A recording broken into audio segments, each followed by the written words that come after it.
upon every close scrutiny of the alleged references to Muhammad in the Bible as a prophet, they absolutely have no relation to the prophet of Muhammad, nor prophesy his coming. Muhammad is not mentioned in the Old Testament. Muhammad is not mentioned anywhere from Genesis to Revelation. Muhammad is God's true messenger. That's a joke.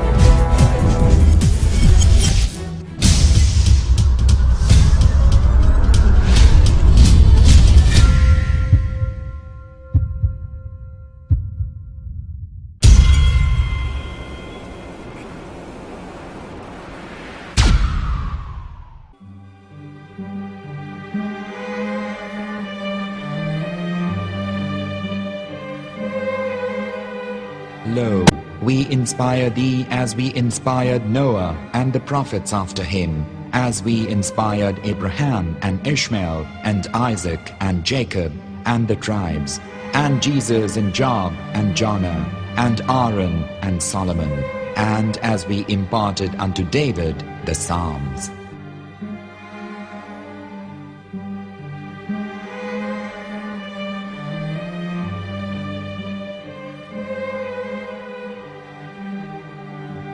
The verse we've just heard is from chapter 4 of the Quran. In the verse, God is affirming to humanity that Muhammad is indeed the recipient of a divine guidance, just as Noah, Abraham, and the rest of the prophets. However, some Christians and Jews today don't believe that Muhammad was a prophet and the covenant that God made with Abraham. And since the Quran is not their book of authority, in this video I'm going to show you that the book you're holding in your hands contains the name off the seal of prophethood, the Prophet Muhammad.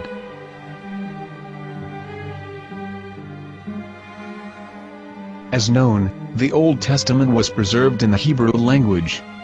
In the 5th chapter of the Shir HaShirim, which is one of the 5 Megillat or sacred scrolls that are part of the Hebrew Bible, or for short the Song of Solomon, as Christians know it today. That chapter is discussing someone. Jews will say it is discussing Solomon, while Christians will say it is discussing Jesus. Considering this is the Songs of Solomon, it would seem logical that it is discussing Solomon. The verses, describing this mystery man, have the narrator's speech conjugated in the feminine, meaning it is a woman who is describing this man. So it is possible that it is one of Solomon's wives discussing her husband Solomon. However, Christians assert that Jesus is being discussed, and that the chapter is describing a man who was not yet alive at that point. A prophecy.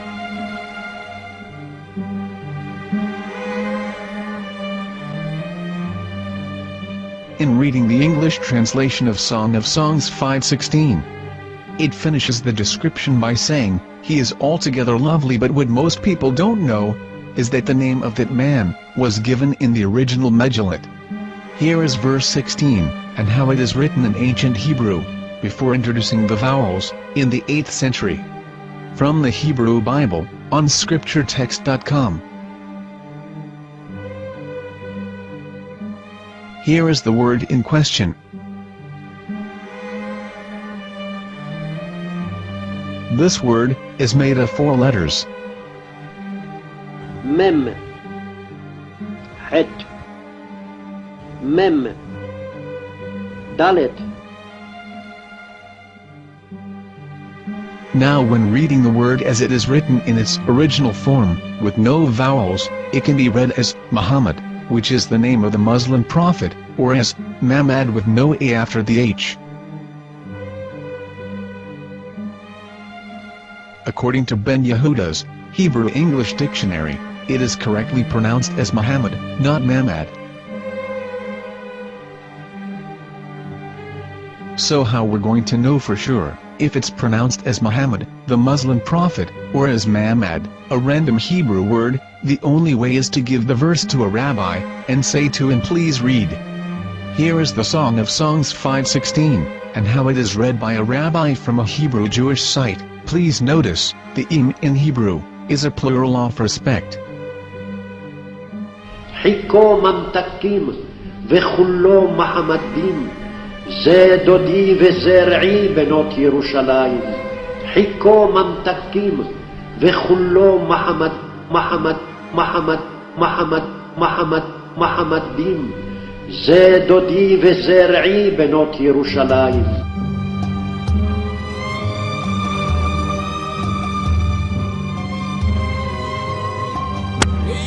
Coming out from the darkness, there are no other gods but God, and Muhammad is his messenger.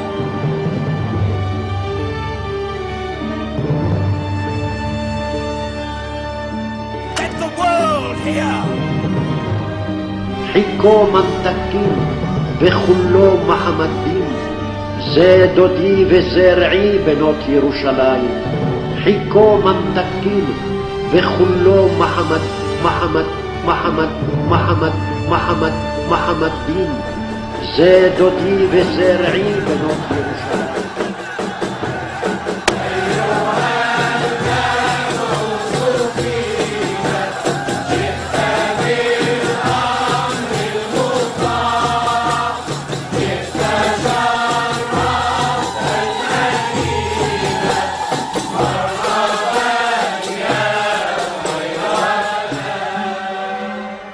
Here is the famous SDL translation tool, which includes a professional human translation, as well as an online translation.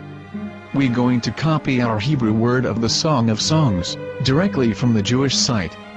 It's the same site, where you can hear the rabbi reading the verse in Hebrew. All links are in the description, so, we're going to copy the word and paste it, and ask, please translate. Are they going to translate the meaning of the name of that person?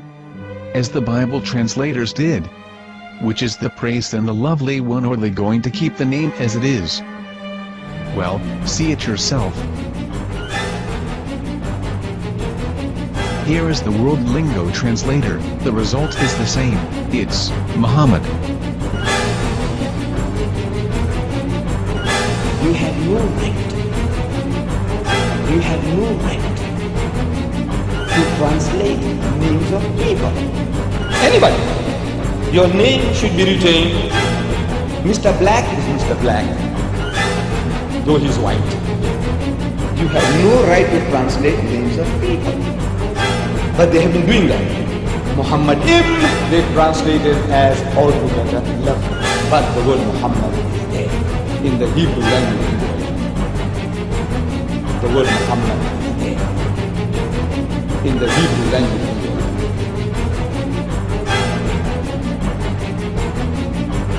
I will tell you a story from my own personal experience. Years ago, I used to spend every Sunday afternoon in a place called Speaker's Corner. And in my years down there, I got to know a Jewish rabbi. He was a very nice man. He used to listen to me, and he was always very polite and talked about Islam in a very nice way. And one day during one of our conversations after some years, I thought that it was about time I should invite him to Islam. So I said to him, you know, my friend, we have been talking now for many years, and even you have admitted to me that Muhammad is a prophet. So why then do you not embrace Islam? He said to me, we Jews, we never change our religion. I said, but half of the rabbis of Medina became Muslim. He said, that is true, but still, we Jews never change our religion. I thought, what can I say to him? He looked at me and said, listen to me, my friend. God sent to us a prophet Moses, and we didn't even listen to him. Do you think we're going to listen to another prophet after him? From another tribe? From another people? When he said that, I had nothing left to say. He knew that Muhammad was a prophet. In fact, another rabbi also came up to me and he said to me, we know Muhammad is a prophet, and he quoted to me a passage from the Bible